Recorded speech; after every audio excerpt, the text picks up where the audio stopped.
wait a minute. Is that a turbo Volvo? What's up guys, it's Drifts and Lifts here. Welcome back to the Drifts and Lifts Epic Volvo Drift YouTube channel. Click that subscribe button because we got a lot of gravy coming at you today. All right, so today we got a really cool episode. We're at Post Haste Performance here in Chilliwack, BC. Before I start this episode, I want all you guys to go over to Post Haste Performance, check out their website, check out them on Facebook, located in Chilliwack, BC here. This is the shop I get all my tuning done. Dan's done some standalones for me. These are the people who tuned Miss Huff. So make sure to give them a shout out, and if you guys want stuff done to your cars and you're in the Lower Mainland or Washington, etc., give them a shout, and yeah, they can basically help you out. So what we got going on today is we have Samuel L. Turbson on the dyno. So this car, as you guys know, is a bone stock B230 FT. It's got more boost, and essentially that's it. I guess an open exhaust with no muffler. So what we're going to be doing is seeing the difference between the stock camshaft and our K-cam. So I have what I know in the car right now is a stock T-cam, very mild cam. So these cams, even if you compare them, this is a stock T-cam right here. This is my new K-cam. The specs on this cam are 9.5 millimeters of lift on the T-cam, 225 degrees of duration on the intake, and then a 218 duration on the exhaust. The difference between this K-cam is this thing has 12 millimeters of lift, 270 degrees intake duration, and 258 degrees of the exhaust duration. So a lot more aggressive cam. This cam would have came in older 242 GT models and GLTs with the B23E, I believe. So these are some old Volvos. They never had a K-cam in the newer cars. This one's really cool because it has a slot for the head-mounted distributor. So I actually got this shipped over from a good friend of mine, Andreas from Sweden. I think he bought this from KL Racing back in the day. So this should be really good. What we're gonna do is, because this is gonna relate to you guys quite a bit, because most of you guys watching my channel are gonna wanna buy a stock turbo Volvo and do some really cheap upgrades. So these two upgrades are really, really cheap. Like I said, the boost controller, I think cost me like $50. So we're gonna see, before we put the cam in, we're gonna do a difference between stock boost and 14 pounds, which is the maximum you can hold on the stock injectors and the stock ECU, stock timing, everything stock. So these cars have a little bit of extra built in from the factory. So you can turn up the boost, and the ECU and injectors and fuel will compensate. So this car is actually equipped with the old style T3 Garrett turbo. So these were on a lot of the cars from like 85 to like 89. In 1990, they all went over to the 13C Mitsubishi. This one has a bigger exhaust housing than the newer turbos.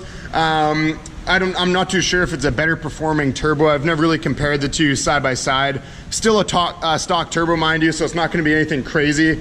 But other than that, like I said, the motor's completely stock. So what we're gonna see is a difference between stock boost, and then we're gonna see the difference once we go to 14 pounds on this thing. And then after we're done that, we're gonna put the K-cam in and see the difference between 15 pounds of boost on the stock cam versus 15 pounds of boost on the K-cam. So this is gonna be really exciting. It's gonna give you guys some insight. A lot of the time on YouTube and stuff, when we have Volvos on the dyno, if you look up, dyno videos in Sweden and stuff, a lot of the time these cars are pretty souped up. So this is gonna give you an idea of a factory Volvo that you guys can buy for $500, $500 to, let's say, $2,000 in that price range. Turn the boost up, put a camshaft in it, and make some healthy horsepower. So I'm really excited to see what happens. Hopefully no catastrophic failures. We compression tested it not too long ago, and it was good compression. Everything was really healthy. So I'm stoked to see what happens. Hope you guys liked the video. Also, before I start this video and we get into it, thanks to all you new subscribers, new to the Drifts and Lifts channel. I know Donut Media sent a lot of guys my way, so welcome to the channel. I'm gonna plug my merch right now because it's a great way to support the channel if you want me to, continue doing this and you know, have more money for projects and stuff. The Drifts and Lifts store, you can cop one of these shirts. So we got Volvo Drift Lager, 100% Giver Bud in a 2.3 liter can. The link to the Drifts and Lifts store is in the description of this video. So I appreciate all your guys' support, and you know, keep on tuning Volvos. All right, guys. One thing I want to mention before we get right into it is a lot of times when you're dynoing stuff, there's going to be opinions and comments. Oh, this dyno doesn't read properly, or this and that. All I got to say is this dyno, it made 95 wheel horsepower and like 100 foot-pounds on a stock red block, which is right around what they should be on most dynos. If you look up stock B230F red block power on any dyno, right around in that ballpark. Most people that get their car tuned here, it's a pretty standard dyno reading. So it's not going to read super high or low. Most people think it's pretty dead set in the middle. So that's all I got to say. Dan actually did get this dyno fairly recently. Miss Huff was tuned on his old dyno, but he was able to make sure the new dyno has the exact same, like very similar readings. So this is going to be a good way to compare it to Miss Huff's power band as well. But yeah, this dyno is really good. It's actually his brand new dyno. It's good up to, it's got a 12-inch roller on it now, single roller, 1500 horsepower. He roughly has traction up to. Alrighty guys, so first pull, this is going to be on stock boost with the stock T-cam.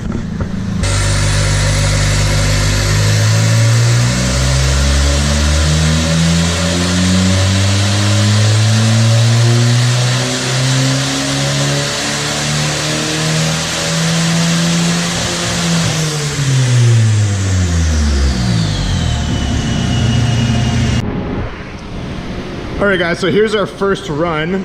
This is on 7.9 pounds of boost. As you guys could hear in the video, we are actually getting some pretty bad misfire and breakup in the top end. But with that being said, we're still able to get a pretty accurate representation of what this motor kind of makes. Because as you can see, once we got up to the point where the graph was cresting over and starting to flatten out, that's when the misfires happened. So we did make our peak torque before the misfire happened. 164.3 foot-pounds to the wheels, and then 134 horsepower to the wheels at 4,700 RPM. So as you can see, this probably would have flattened out pretty good. We're hoping that more boost is gonna fix it, because as you can see, the AFR is super rich. Like, this car may have a boost leak or something. The weird thing is the car felt fine on the street, so when I had it, you know, ripping. With that being said, I've only been using second and third gear, so maybe fourth gear, it's under more load, gives it more of a chance to misfire essentially. But 9.85 in the AFRs and dipping even lower down here is way too rich. So maybe if we bring the boost up, we might be able to lean that out. It's tough to say. That's what I'm hoping. So then we can make a full pull, and then we're gonna put the cam in for you guys. So we're gonna turn the boost up, and hopefully that leans it out, and maybe that's gonna be the fix to our misfire. All right guys, so this should be around 15, 16 PSI.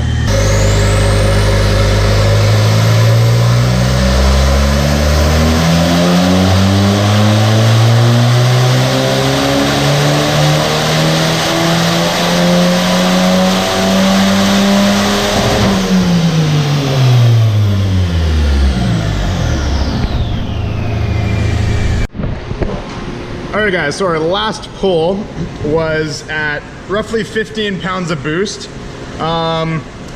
And one thing we noticed here that's actually a really good, gives you a really good idea of how important being able to tune your ignition and fuel maps is. So this was on the stock timing. This is about 13 or 12 degrees of ignition timing, which is the factory static timing on these LH 2.2 cars. One thing I want to mention is the 80s cars, 80s turbo cars like this one have an adjustable, the distributor is adjustable, and it actually will change your timing just because it's a Hall sensor that's done on the distributor as opposed to a crank position sensor.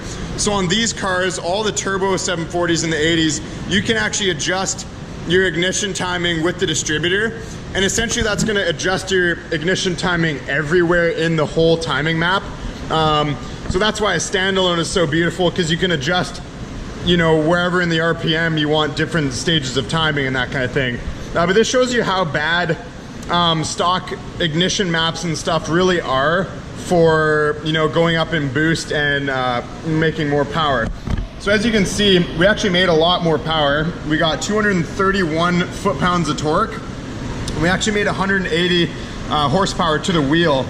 As you can see, so the boost is at 14 right when it hits on, and then it'll raise up to about 15. The air-fuel ratios, they stay in the high 10s to like early 11s the whole way through.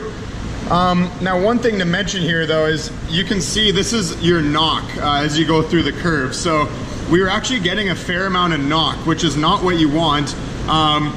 What we're gonna do is we dialed back the timing a little bit on the distributor. So I think we're at like 8 degrees now. So hopefully we're gonna do one more pull with the stock cam and this boost setting, and we're gonna see if that little bit less timing is gonna help with our knock. As you can see, these peaks and stuff on this chart here, that's every time there's a bit of knock. That's not what you want. That's really hard on your pistons, your piston rings, and your motor in general. So we're gonna dial that back. Hopefully it fixes that. But this did make some fairly respectable numbers. 180 wheel horsepower and 230 foot-pounds is definitely not too bad. So we're gonna do one more pull, see what happens with a little bit less timing in it. One thing to mention is the injector duty cycle is actually at 100% right now.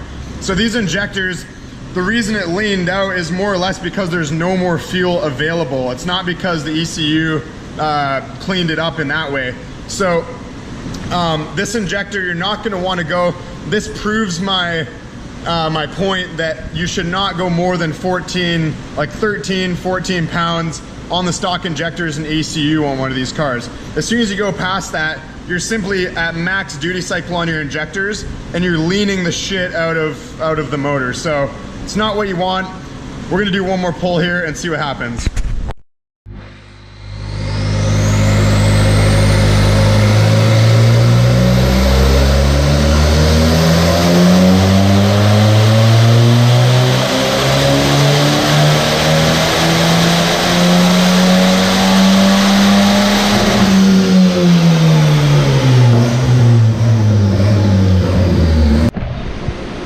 All right guys, so that was our final run with the stock T-cam and 15 pounds of boost. So on that run, we retarded the timing to 8 degrees before top dead center at idle, static timing. We still had a little bit of knock in the mid-range around 4,000 here. So that just reinforces the fact that how important a proper tune is. The stock ECU is not gonna have the right timing curve for upping the boost and putting different cams and this kind of thing in. Once you start modifying your motor, you really should get a proper standalone ECU, or at least some way to tune it, a piggyback, or if you really want to be ghetto, do an ostrich tune like we did on Goldie, chip tune. But what we got, the final numbers here, so we got 225 foot-pounds of torque and 177 horsepower to the wheels. So fairly respectable. With a little bit more timing, it did make a little more power, but we were getting knock fairly bad, so we don't want that. That's really hard on a motor, like I said. So we're gonna put the cam in now, and we're gonna see what happens when we do that. All right guys, so we got the K-cam in. One thing I noticed from the K-cam is the idle is a little more choppy. What's the RPMs at right now, Dan? 5,900. Okay, that's about where we want it. So yeah, the K-cam's got more of a chop at idle, and it also, you can hear the turbo more at idle now. Just an interesting thing I noticed about this cam. So Dan's gonna do a pull, and we're gonna see what it makes.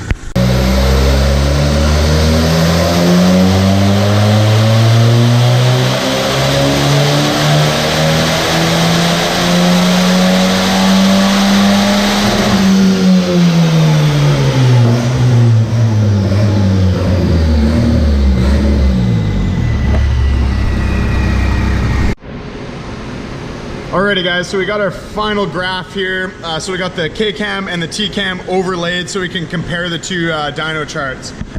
Alright, so things to note. Our dotted lines are the T-cam and our thick lines are the K-cam. Blue being torque, red being horsepower. This purple line is our boost and the black line is our air-fuel ratio.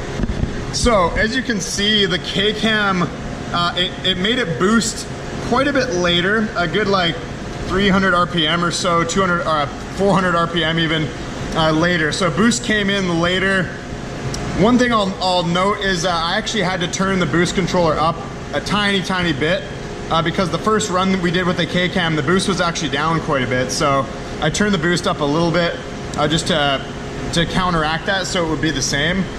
So K-cam came in a little bit later. It did peak a little bit better as well. We made 231 foot-pounds and the T-cam made a max of 225 foot-pounds. As you can see, the K-cam comes in a little bit harder earlier, but the T-cam did ramp up the boost earlier. So as you can see, the torque of the K-cam is able to pull out a little bit better in the top end. And then if we compare our horsepower graphs, the K-cam, same kind of thing. The horsepower comes in a little bit later. And then right around here, the 3,000 RPM mark, it makes a little bit of a spike ahead of the T-cam. They're pretty much the same as we go through the graph. And it's right about 4,700 RPM that the K-cam continues to pull a little better, about 10 horsepower more. As you can see, it kind of pulls all the way out to red line, whereas the T-cam kind of started to fall off a little bit. So the K-cam ended up making 187 wheel horsepower, T-cam was 177. So things to note as well is the AFRs is a little bit leaner with the K-cam. That's mainly because the injectors were at 100% duty cycle and the cam's making the head flow a bit better in the top end. So therefore it's just getting more air and that's making the mixture a little bit more lean because of that. Boost level, K-cam, T-cam, very similar. A little tiny bit more boost with the K-cam just because I clicked it up once or twice more. So you know what, if we had the same boost, I'm almost gonna go ahead and say that the T-cam is actually a better cam than the K-cam in a stock setup with stock timing and everything. One thing that might limit the stock, the K-cam quite a bit is that we can't advance the ignition curve in the low end. That's causing us to lose a lot of performance. This ignition curve is just whack for what it should be if you want good power. So like I said guys, I think the best gain is gonna be a tune with a proper ECU. You're gonna be able to get a way better outcome. We would have been able to make a lot more power in the top end because we can actually advance the timing in the top end, but in the low end, it was actually detonating really bad, just like the T-cam was. So I think what we should take from this is that a tune is super crucial. And you know, before you go way into the mods with the bolt-on parts, I think a standalone is a really good idea. Now that looking at this, I never knew how bad the stock ECU actually was as far as the maps on it.